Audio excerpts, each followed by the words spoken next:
ভাইরা আমার, এই কাবা এত বরকতময়। কাবার চতুর্পাশে দোয়া কবুল হয়, হাতিমের মধ্যে দোয়া কবুল হয়, হজরে আসওয়াদের মধ্যে দোয়া কবুল হয়, রকনে ইয়ামানে দোয়া কবুল হয়, রকনে শামে দোয়া কবুল হয়, রকনে ইরাকিতে দোয়া কবুল হয়। আর হজরে আসওয়াদ আর যেটা হলো কাবার দরজা, এই দরজার মাঝখানে একটা জায়গার নাম হলো মুলতাজিম। এই জায়গাটা ধরে যদি কোনোদিন দোয়া করা হয়, দোয়া কবুল হয়। আল্লাহর নবী একবার মুলতাজিমের মধ্যে গিয়ে কাবা শরীফ ধরে দোয়া করলেন, ওই দোয়া কবুল হলো। সাহাবীরা জিজ্ঞাসা করলেন, হুজুর আজকে নতুন এক জায়গা ধরে দোয়া করতে দেখলাম, কারণ কি? হুজুর বললেন, আমাদের বাবা ইব্রাহিম তিনিও এই জায়গা শুয়ে দোয়া করে গেছেন। সুবহানাল্লাহ। মজার ব্যাপার, আল্লাহর নবী কাবা শরীফের দরজা ধরেও দোয়া হয়েছে। সুবহানাল্লাহ। একদিন দোয়া করলেন, এক পাশে কবুল হয় না, দেরি হচ্ছে। আর এক পাশে দোয়া করলেন, কবুল হয় না, দেরি হয়। আল্লাহর হাবিব কাবার দরজায় যা বললেন, আল্লাহ আরশে আজিমের দরজা ধরে দোয়া করতেছি, কবুল করাই লাগবে। আল্লাহ পাক আর দেরি করেন নাই। তার মানে বোঝা গেল, এক এক পাশে দোয়া তো কবুল হয়ই হয়, কিন্তু কবুলিয়াতির গ্রেডেরও জায়গা কম বেশি আছে। কথা বলেন ঠিক কিনা? শুধু তাই নাই, জমজম কূপের দৃশ্য তাকা দেখে দোয়া করলে কবুল হয়, সাফা মারওয়ায় গিয়ে দোয়া করলে কবুল হয়, মাকাম ইব্রাহিম দেখে দোয়া করলে কবুল হয়। আর একটা মজার জায়গা আছে, যেই জায়গাটাই হাত দিয়ে দোয়া করলে চুম্বুকের মতো কবুল হয়ে যায়। আল্লাহ যদি তৌফিক দেয়, যায় দোয়া করবেন তো ইনশাল্লাহ? কিরা কিরা করবেন মনের আশা আছে দেখি ইনশাল্লাহ। লিল্লাহে তাকবীর, লিল্লাহে তাকবীর। আল্লাহ তুমি কবুল করে নাও, জোরে বলেন আমিন। সেই জায়গাটা কোন জায়গা? আল্লাহর নবী মেরাজে গেলেন। আপনারা তো ঘটনা শুনেছেন তাই না? মেরাজের আলোচনা না, কিন্তু মেরাজ আনতেছি কেন? মেরাজ থেকে আল্লাহ পাকের সাথে দেখা করলেন। সুবহানাল্লাযী আসরা বিআবদিহি লাইলাম মিনাল মাসজিদিল হারাম,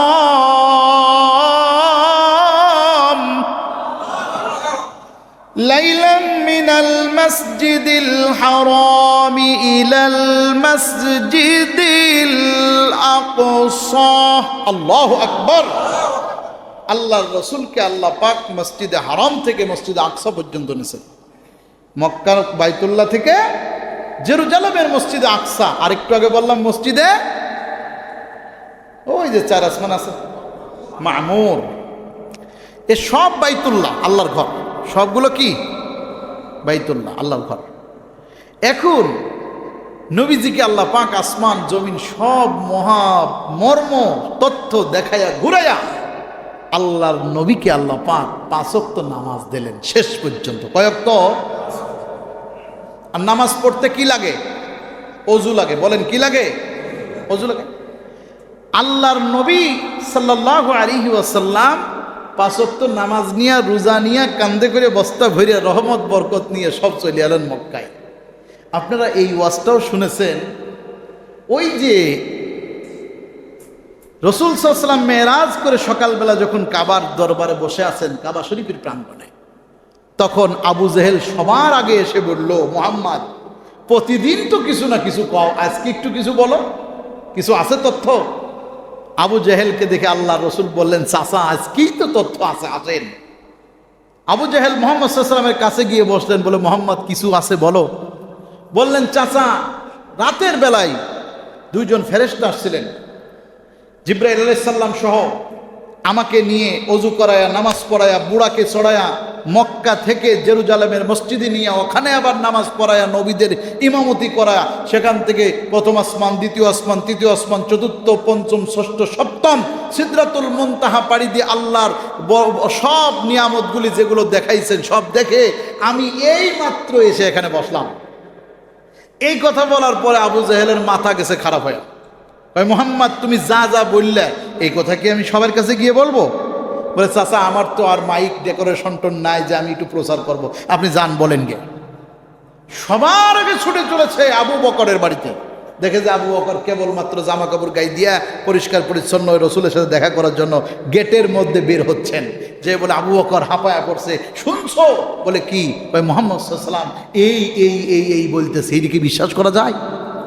আবু বকর বলছে মুহাম্মদ সাল্লাল্লাহু আলাইহি ওয়াসাল্লাম যা বলেছেন আপনি তা কি শুনেছেন? বলে হ্যাঁ। কই যা যা বলেছে হুবাহু বলতেছেন না বাড়ায়া কমায়া বলছেন? আবু বকরের কথা শুনে আবু জেহেল বলে মুহাম্মদ যা যা বলেছে হুবাহু আমি এসে তাই তোমার সবার আগে বললাম, কোনো কিছু বাড়াই নাই কমাই নাই। আবু বকর বলছেন আবু জেহেল যদি তাই হয়ে থাকে তাহলে আমার রসুল যা বলেছেন তা সত্য। আবু জেহেল বলছে আবু বকর আমি তো মনে করলাম তুমিও মনে হয় অবিশ্বাস করে আমার দলভুক্ত হবা। তুমি এটা কি করে বিশ্বাস করো?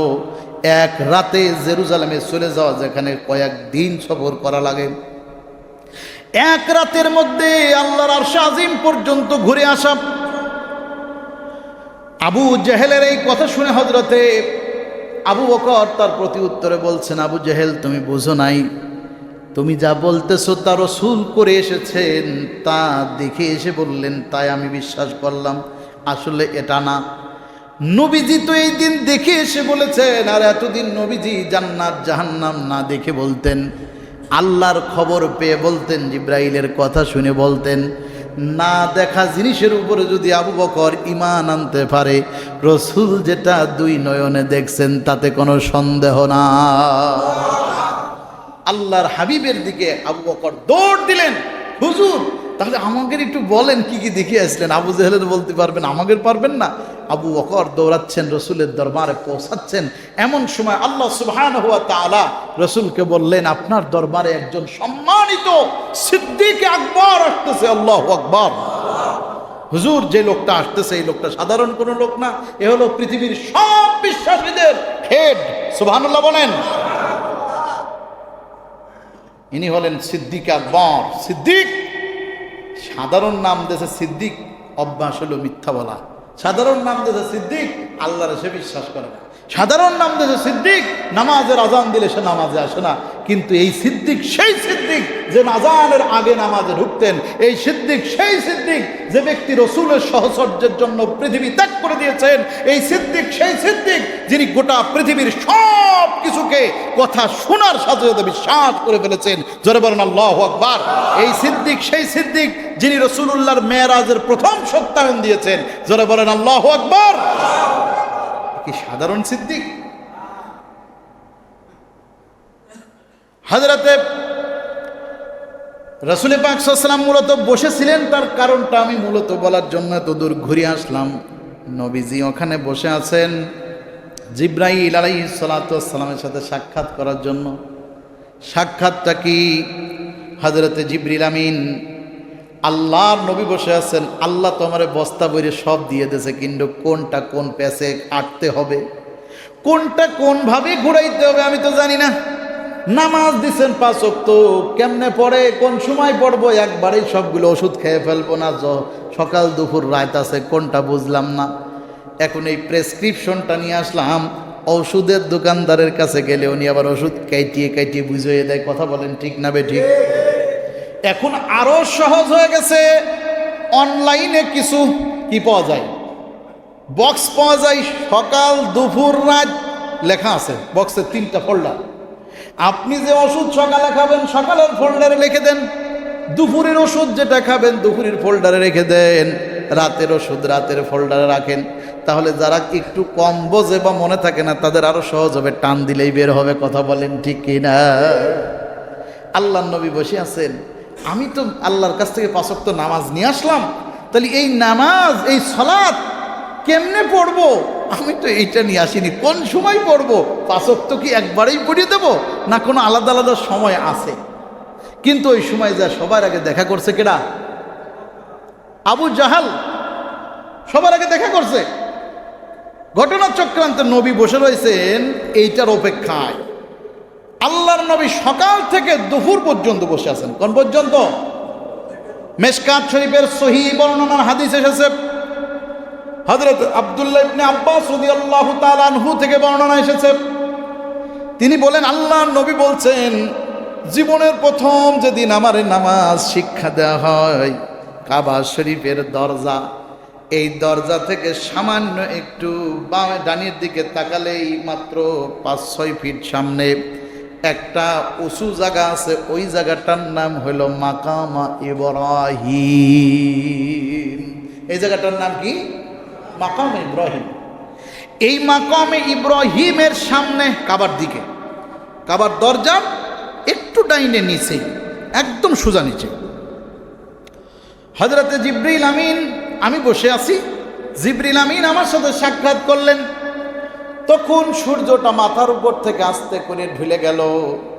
জিবরিল আমিন অর্থাৎ রসুলের এই হাদিসের মধ্যে এসেছে জুতার ফিতা, দেখেন না, আল্লাহর নবী বলেন 1 ফিতা সম পরিমাণ কেবল সূর্য ঢলে যাওয়ার কারণে 1 ফিতা পরিমাণ ছায়া হয়েছে। আল্লাহর নবী বলেন এই সময় জিবরাইল আমিন আমারের নামাজ পড়ালেন, ও প্রথমে ওযু করালেন, সুবহানাল্লাহ বলেন। আল্লাহর নবী প্রথমে জমজমের পানি দিয়ে তারে ওযু করানো শেখালেন, হুজুর এইভাবে করে পানি নেবেন, এইভাবে কুলি করবেন, এইভাবে নাকে দেবেন, এইভাবে মুখটা মুখমণ্ডল ধৌত করবেন, এইভাবে মাথা মাসাও করবেন, এইভাবে সমস্ত কনুই পর্যন্ত ধৌত করবেন, এইভাবে পাও ধোবেন, এইভাবে খিলাল করবেন। হুজুরকে সব শিখায়া দিলেন এবং ওই জায়গায় এসে জিবরাইল আমিনের ইমামতিতে রাসূলুল্লাহর নামাজ পড়ানো শেখালেন, সুবহানাল্লাহ। অক্তটা কিসের অক্ত? জহর। কিসের অক্ত?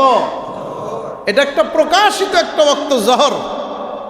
আল্লাহর নবী বলেন এরপরে আস্তে আস্তে সূর্য যখন পশ্চিম আকাশে হেলতে লাগলো, কোনো বস্তু উপরে সূর্য থাকলে ছায়া থাকে তার নিচেই, সূর্য যত ওইদিকে যাবে ছায়া তত বাড়বে। নবী বলেন যখন সূর্যটা আস্তে আস্তে হেলতে লাগলো, একটা জিনিসের ছায়া দ্বিগুণ হয়ে গেল। আমি রসুলকে তখন জিবরাইল আমিন আসরের নামাজ পড়ানো শিখালে। আল্লাহর নবী বলেন এরপরে সূর্য ডুবে গেল, মাগরিবের নামাজ পড়ালেন। কয় রাকাত, কখন, সব শিক্ষা দিচ্ছেন। এরপরে লালিমা কেটে গেল, অন্ধকার হয়ে গেল, তখন এশার নামাজ পড়ালেন। এরপরে সূর্য ওঠার আগে পূর্ব আকাশে একটা রেখা দেখা গেল, জিবরাইল আমিন ওই সময় আমাকে ফজরের নামাজ পড়ালে। এই হইল প্রথম দিন। ঠিক তার দ্বিতীয় দিন জিবরিল আমিন আমার কাছে আবার আসলেন। আমি রাসূল সাল্লাল্লাহু আলাইহি ওয়াসাল্লাম বলছেন আমি ওখানে আবার পৌঁছাইছি, নবী আবার আসলেন। জিবরাইল আমিন, এর একটা কারণ আছে। একটা জিনিস যখন 2 বার শিখবেন, 3 বার শিখবেন, দিলের মধ্যে তখন বসে যাবে। কথা বলেন ঠিক না বেঠিক? একবারে কিন্তু ভালো একটা হয় না, হয় নাকি? হ্যাঁ, এই জন্য আল্লাহর নবীর উপরে কুরআন যখন নাজিল হচ্ছিল, নবীজিও তখন কোরআন শরীফ একাধিকবার তেলাওয়াত করতেছেন। আল্লাহ তাআলা তাকে বললেন, হে রাসূল, কোরআন এত তাড়াতাড়ি এত ঘন ঘন পড়তেছেন কেন? লা তুহাররিক বিহি লিসানাকা লিতাজালা বিহি। হে রাসূল, আপনি এত তাড়াহুড়া করে জিহ্বাকে নড়ানড়ি করে পড়তেছেন, কারণ কি?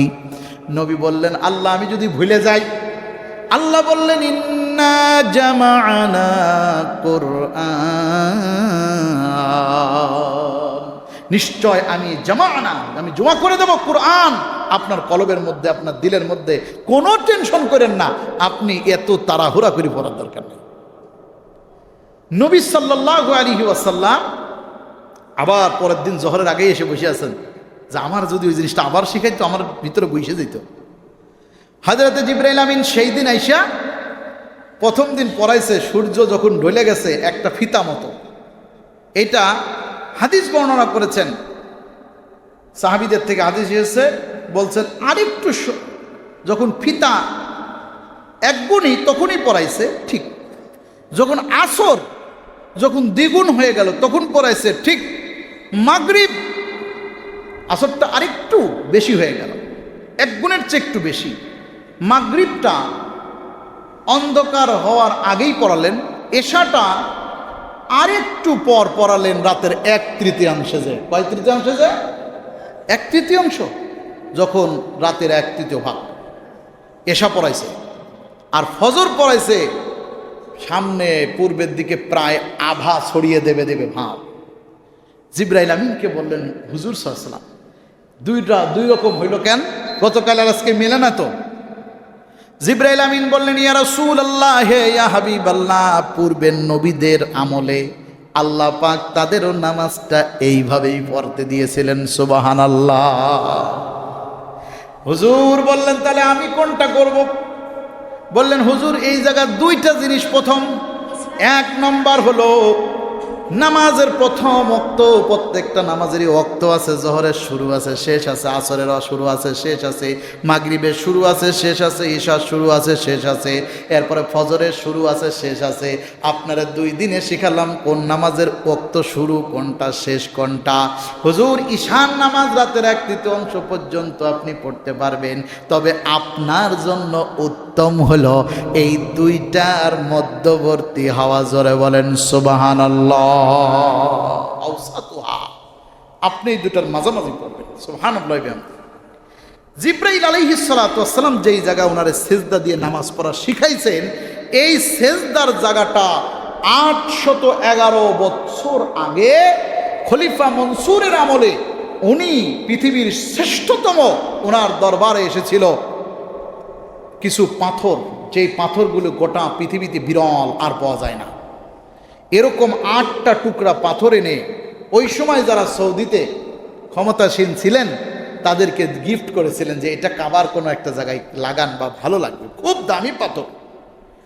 ওনারা সাজেস্ট করেছেন কাবা শরীফের ঠিক নিচের দিকে মুসাল্লায়ে জিবরিল, যেখানে রসুলকে নামাজ শিক্ষা দেওয়া হয়, ওই জায়গা 8টা টুকরো পাথর লাগাইয়া দিয়েছে। এখনো আছে, ইন্টারনেটে সার্চ দিলেও পাওয়া যাবে। জোরে বলেন সুবহানাল্লাহ।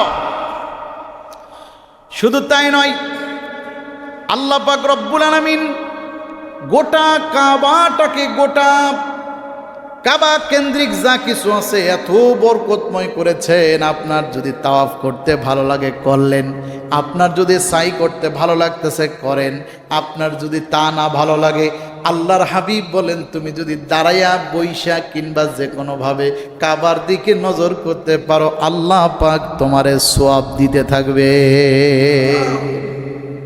গোটা কাবাটাকে আল্লাহ পাক বরকত দিয়ে ভরপুর করেছেন। সুবহানাল্লাহ।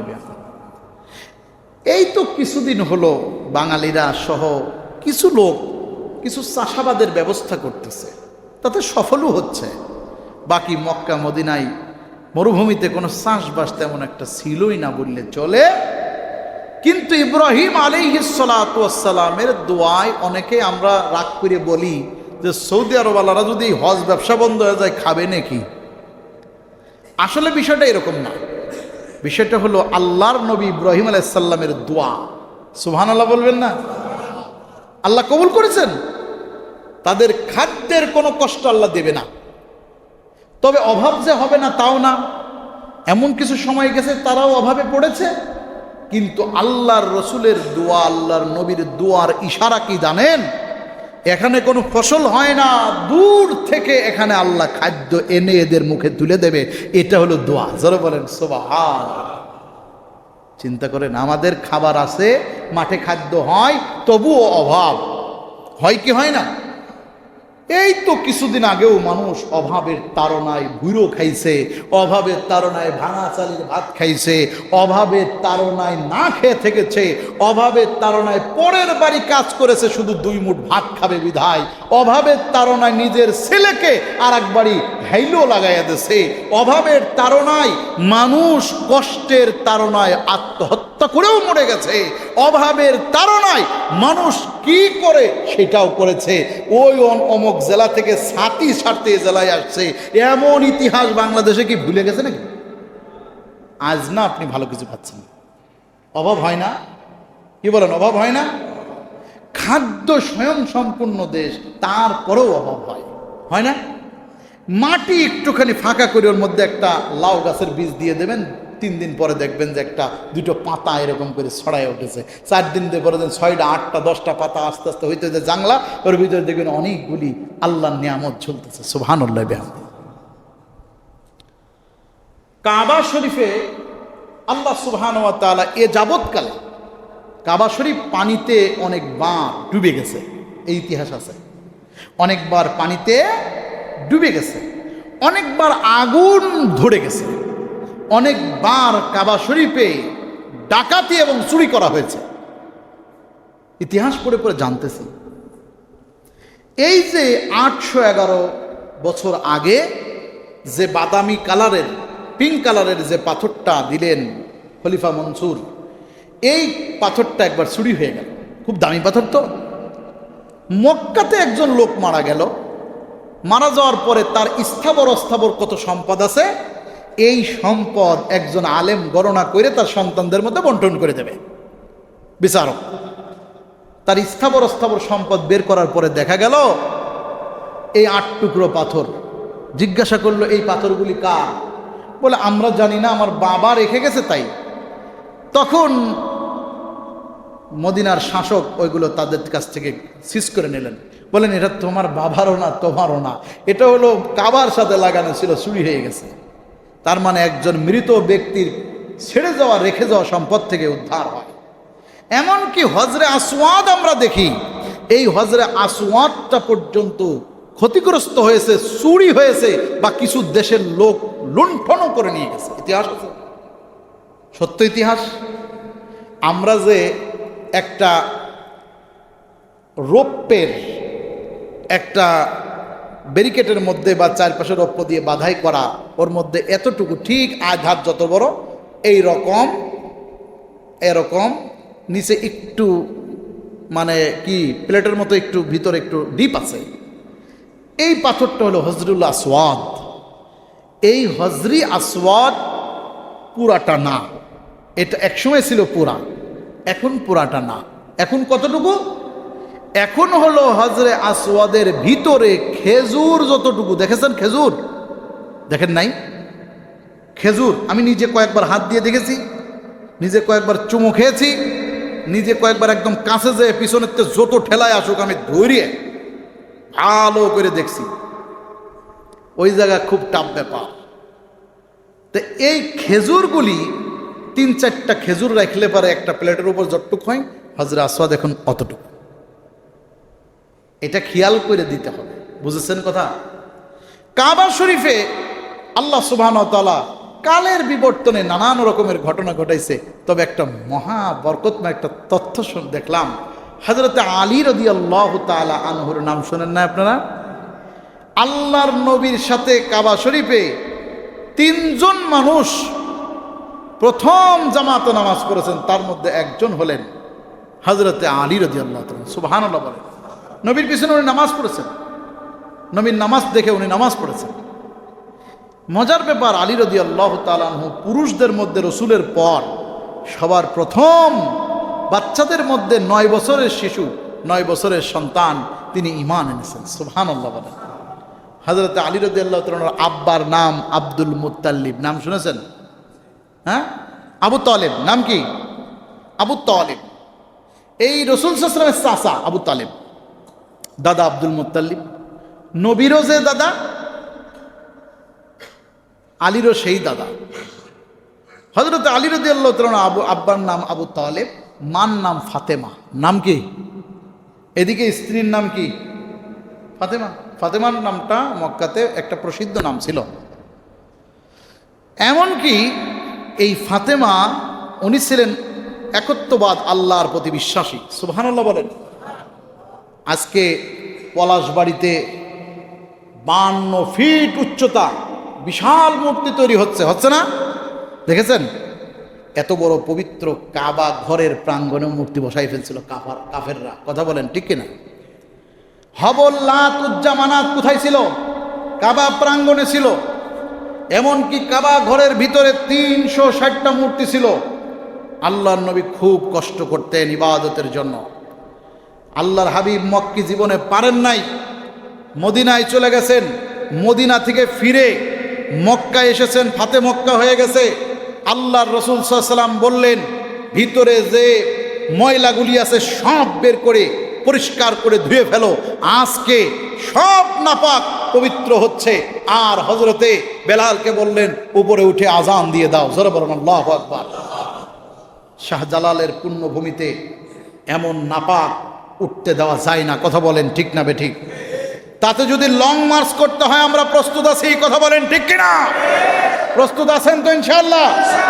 কারা কারা প্রস্তুত আছেন দেখতে চাই। লিল্লাহে তাকবীর। আল্লাহর জমিনে এই শাহজালাল, শাহপরান, শাহ মাকদুম, খান জাহান আলীর এই জমিনে, এই আল্লাহর তৌহিদের জমিনে এমন নিকৃষ্ট কাজ করতে দেওয়া যায় না। কথা বলেন ঠিক না বেঠিক? রাসূল সাল্লাল্লাহু আলাইহি ওয়াসাল্লাম পবিত্র করলেন কাবা, পবিত্র হলো। তারপর থেকে আর কোনোদিন কাবার গায়ে কোনো শিরিক লাগে নাই। আর এখন তো আলহামদুলিল্লাহ শিরিকের ব্যাপারে তারা খুব সোচ্চার, আলহামদুলিল্লাহ খুব ভালো, শিরিক নেই, এটা সত্য। কেউ যদি ব্যক্তিগতভাবে গোপনে করে সেটা ভিন্ন, প্রকাশ্য কোনো শিরিক বিদআত আলহামদুলিল্লাহ মুক্ত। সুবহানাল্লাহ বলেন। কাবা ঘরের চারপাশে রসুলের ইসলাম প্রচার করার আগেও তৌহিদবাদী লোক ছিল মক্কায়। সুবহানাল্লাহ বলেন। বিশেষ করে বনু হাশেমের মধ্যে অনেক মানুষ ব্যক্তিগতভাবে এক আল্লাহ বিশ্বাসী ছিলেন। সুবহানাল্লাহ বলেন। হযরতে আলী রাদিয়াল্লাহু তাআলার মাও তার মধ্যে একজন। সুবহানাল্লাহ বলেন। হযরতে আলীর মা পেটের মধ্যে বাচ্চা নিয়ে আল্লাহর কাবা তৈরি, কাবার চারপাশে তিনি তাওয়াফ করতেছেন, আর বাচ্চাটা প্রসব বেদনা হচ্ছে না, মানে দেরি হচ্ছে, এই জন্য ওনার ব্যথা কষ্ট হচ্ছে। কতদিন আরে তো ওজন নিয়ে চলা যায়। কাবার দিকে তাকায়া উনি আল্লাহর কাছে বললেন, আল্লাহ তুমি আমার এই ব্যথাকে, এই কষ্টটাকে তুমি সহজ করে দাও, মানে বাচ্চা প্রসব করায় দাও। এই দোয়াটা উনি যেই জায়গার থেকে করছিলেন, আল্লাহর রসুলের কলিজার টুকরা জামাতা হযরতে হাসান হুসাইনের বাবা হযরতে ফাতেমার কলিজার টুকরা স্বামী আল্লাহর হাবিব সাল্লাল্লাহু আলাইহি সাল্লাম, যার জন্য একান্ত দোয়া করেছেন, যিনি ছিলেন জ্ঞানের সাগর, এই আলী রাদিয়াল্লাহু তাআলার মা দোয়া করতে দেরি, সাথে সাথে দোয়া কবুল হতে দেরি হয় না। হযরতে ফাতিমা রাদিয়াল্লাহু তাআলা আনহা, মানে ফাতিমা, তার আলীর মা পেটের মধ্যে সাথে সাথে ব্যথা শুরু হয়ে গেছে। উনি মনে করতেছেন আমি আর মনে হয় এক পাও নড়তে পারবো না। উনি কাবার মধ্যে ঢুকে পড়লেন। সুবহানাল্লাহ বলেন। কাবা শরীফের ভিতরে সৌভাগ্যবান এই ব্যক্তি যার জন্ম কাবার ভিতরে হয়ে গেছে। সুবহানাল্লাহ বলেন। উনি 3 দিন ছিলেন কাবার মধ্যে। কয়দিন? কাবার ভিতরে জন্মই না। সুবহানাল্লাহ বিহামদি। আরেকজন সাহাবীর জন্ম কাবায় হয়েছে, যিনি হাকিম ইবনে, ওনার নাম হাকিম। এই দুইজন হযরতে ফাতিমা, হযরতে আলীর মা 3 দিন কাবার মধ্যে ছিলেন। ঘটনার চক্রান্তে হযরতে আলীর মা কেবল আলীকে কোলের মধ্যে করে নিয়ে কাবার দরজা দিয়ে বের হবে, এমন সময় আল্লাহর নবী আলীর মায়ের জন্য খাবার নিয়ে দাঁড়াই আছে। সুবহানাল্লাহ। তিনি বললেন আমি বের হব, তুমি জানলে কি করে? আল্লাহর হাবিবকে তো জানানো হয়েছে। আল্লাহর হাবিব তো একা একা জানেন নাই, আল্লাহ তো সব তার উপরে জানানোর বস্তু লাগাইয়া দিয়েছেন। এবং হযরতে আলীর মাকে রাসূল সাল্লাল্লাহু আলাইহি ওয়াসাল্লাম বললেন আমি জানি তোমার কোলে যে শিশু, এই শিশুটার নাম আমি পছন্দ করেছি। সুবহানাল্লাহ বলেন। বললেন কি নাম রাখতে চাও? বলে এর নাম হবে আলী। সুবহানাল্লাহ বলেন না। এর নাম কে রাখছে? নবীজি রাখছেন। আল্লাহর রসুলের জন্ম 570 খ্রিস্টাব্দে, আর আলীর জন্ম 610 খ্রিস্টাব্দে। নবী 40 বছরের ছোট, আলী কয় বছরের ছোট চিন্তা করেছেন? ডাক দিয়ে বললেন আলী মানে কি? আলী শব্দের অর্থ কি? হ্যাঁ জানেন তো আপনারা? আপনারা মনে করেন ওই যে শিয়ারা যে আলী বলে সেই আলী, আমরা যে কোনো কিছু তোলার জন্য, ভালো শক্তিশালী কিছু করার জন্য ইয়া আলী বলে, এইটা আবার ভিন্ন দিকে শিরকের রাস্তায় চলে যায়। এটা না, আলী শব্দের অর্থ হলো গম্ভীর্যময় জ্ঞানী ব্যক্তিত্ব, গম্ভীর্যময় পবিত্র আত্মা, পবিত্র ব্যক্তিত্ব। আরেকটা বর্ণনায় এসেছে আলী হলেন সম্মানিত ব্যক্তিত্ব। আলী হলেন শক্তিধর ক্ষমতাসীন ব্যক্তিত্ব, এরকম কয়েকটা আসছে। তবে হযরত আলী রাদিয়াল্লাহু তাআলার নাম রাসূল সাল্লাল্লাহু আলাইহি ওয়াসাল্লাম রেখে ওনার আব্বার কাছে একদিন প্রস্তাব দিলেন, আমারও যদি আপনারা এই ছেলেটারে দেন তাহলে আমি দত্তক নিতে পারি। বললেন তোমার কাছে ছেলেটা দত্তক দেব না, তবে তুমি আমার ছেলেটার সাথে করে নিয়ে বেড়াও, কারণ তুমি সভ্য, শান্ত, ভদ্র, চরিত্রবান, তুমি সবচেয়ে ভালো মানুষ মক্কার, তুমি আমার ছেলেটার সাথে রাখো, আমার ছেলেটা তাহলে ভালো হবে। জোরে বলেন না সুবহানাল্লাহ। এই জায়গায় যেই ছাড়টা ভালো, যার কাছে গেলে ছেলেপেলে ভালো থাকে, মদ গাঁজা খায় না, লেখাপড়া করায়, সুন্দর রাখে, নামাজ কালাম পড়ায়, স্যার যা লাগে আমি ছেলেরা টাকা দেবো, আপনার ছেলেটা আপনার কাছে রাখেন, আমার ছেলেটা, এরকম বলে কি বলে না? হযরত আলী রাসূলুল্লাহর সাথেই থাকতেন। হযরত আলী রাদিয়াল্লাহু তাআলা আনহু সর্বপ্রথম মক্কাতে আল্লাহর নবী ইসলাম প্রচার করতে গিয়ে প্রথম যখন আবু লাহাবের হাতে পাথরের আঘাত খেয়েছেন, মার খেয়েছেন, কষ্ট পেয়েছেন, কেউ ঈমান আনে নাই। নবীর মনটা বড় কষ্ট। কাবা শরীফের চত্বরে আল্লাহর হাবিব বসে বসে মনের মধ্যে কষ্ট নিয়ে বলতেছেন, আল্লাহ সব মানুষ নাপাকের মধ্যে আছে, আর আমি একমাত্র ঈমান নিয়ে তোমার দিন প্রচার করতেছি, কেউ বোঝে না। ও আল্লাহ, এত কঠিনতম পাথরের উপরে কি করে আমি ফসল ফলাবো? আল্লাহর হাবিবের কাছে আস্তে আস্তে আস্তে আস্তে করে হযরত আলী ঘরের মধ্যে যায়, দেখে রসুল নাই। এসে দেখেন নবীজির মনটা খারাপ, চোখের কোনায় মৃদু মৃদু পানি। ডেকে বললেন, হুজুর মনটা কি জন্য খারাপ আমি জানি। আল্লাহর নবীকে বললেন, হুজুর কেউ ঈমান আনা লাগবে না, এই মক্কা নগরীর সব মানুষকে সাক্ষী রেখে জোর আওয়াজ দিয়ে আমি আলী বলে দিলাম, এই অবস্থায় এখনই আমি আপনার উপরে ঈমান আনলাম। লিল্লাহে তাকবীর। হযরত আলী ছোট শিশুদের মধ্যে প্রথম ঈমান এনেছেন। উনি হলেন আহলে বায়াতের মানুষ। এই মানুষটার ইজ্জত রাসূল অনেক দিয়েছেন, সুবহানাল্লাহ বলেন। তবে তাই বলে আবার ইজ্জত বাড়াইতে বাড়াইতে নবীর উপরে করা যাবে না কিন্তু, তাহলে কিন্তু ঈমান শেষ। কথা বলেন ঠিক কিনা? হযরত আলী রাদিয়াল্লাহু তাআলা আনহু জন্মই হয়েছেন মক্কার ভিতরে, সুবহানাল্লাহ বিহামদিহি। তাদের জন্ম, তাদের ভাগ্য কত, আর আমরা একটু শুয়ে দেখবো তাই কপালে জোটে না অনেকের, আছে না? চাচা যাবেন না হজে? বলে যাবো। তো বয়স হয়ে গেল, ওই নিয়ত করছে। ও নিয়ত কেবল করছেন, এখনো আইল বাঁধবেন, তারপরে খুঁটি গাড়বেন, এরপরে ছাদ দেবেন, তারপরে সব করবেন, তারপরে না না। মূলত আমাদের হজ হলো অন্তরে থাকে। হজ আমরা কখন করি? যখন আমাদের ব্যাংকে একটা সিস্টেম থাকে যে আমার 1 কোটি টাকা আপাতত বোর্ড জন্য, 1 কোটি মেয়ে, 1 কোটি ছেলে, সবার জন্য একটা সিস্টেম করে, তারপরে ওই যে বাড়ির ব্যাংকগুলো আছে ওইগুলোও ভরে যেদিন উপর দিয়ে পড়ে যাবে, ওইগুলো গুছো দেখবো যে কিছু হয়েছে কিনা, তারপরে কয় হুজুর তাহলে চলে যায়। এরপরেও আবার হুজুরের কাছে এসে কয়, হুজুর আমি গরিব মানুষ, টাকা পয়সা কিন্তু নেই, যত কমে নিতে পারেন। হুজুর বলতে তোর একবার ইন্ডিয়ায় থামাইয়ে দেবো বিমান, একবার চেন্নাই, একবার ভেলোরে, একবার কাশ্মীরে, এইভাবে করে তোর ভাঙতে ভাঙতে নিয়ে যাবো। এসে কয়, হুজুর এমন মারা মারছে, এর সাথে যাওয়াই যায় না। টাকা দেবা না, পয়সা দেবা না, তোমার খেদমত দেবে কি দিয়ে? জমি বেচে দেবে? ভাই আনন্দের কথা বললাম, যাদের উপরে আল্লাহ টাকা দিছে, পয়সা দিছে, রসুলের ঘরে যান, আল্লাহর ঘরে যান।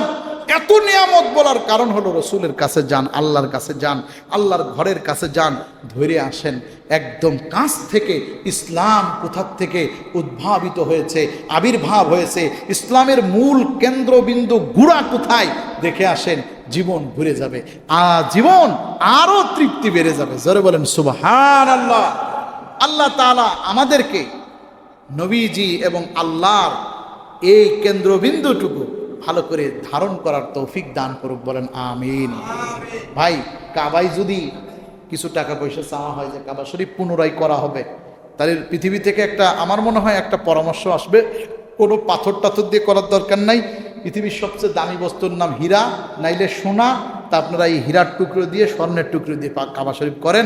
বাংলাদেশের থেকে 5-10 নিট দেবনে, ভারতের থেকে দিবানে, সব দেশের থেকে দিলে কাবা একটা হয়ে যাবে না একদম। কি দিয়ে হবে? স্বর্ণ দিয়ে, হীরা দিয়ে। কিন্তু তা হবে না। নবী সাল্লাল্লাহু আলাইহি ওয়াসাল্লাম যা করে গেছেন সেভাবেই চলবে। কাবায় আর পুনরায় দান করার কোনো সুযোগ নাই। হাজিদের কাছে অনেকে দেয়, হুজুর 1000 টাকা কাবায় দান করে দেবেন। কাবা শরীফে কোনো ঢম্প নাই, কোনো কালেকশন নাই, কোনো টাকা পয়সা নেওয়া হয় না।